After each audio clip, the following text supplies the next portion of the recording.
Okay, this question could actually be worked two different ways. If you notice that the middle terms are like terms, you could combine them and then factor the trinomial.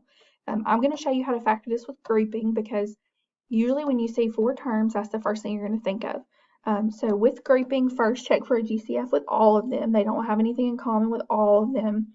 So with grouping, you group the first two and the last two.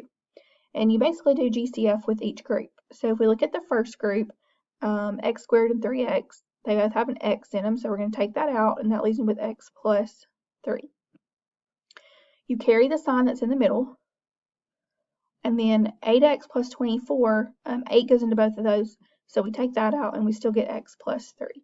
Now what should happen is what's in the parentheses should match. If it doesn't, then you did something wrong. So the idea is we're going to take that out of each group. So I'm going to factor out the x plus 3. There's only one of them.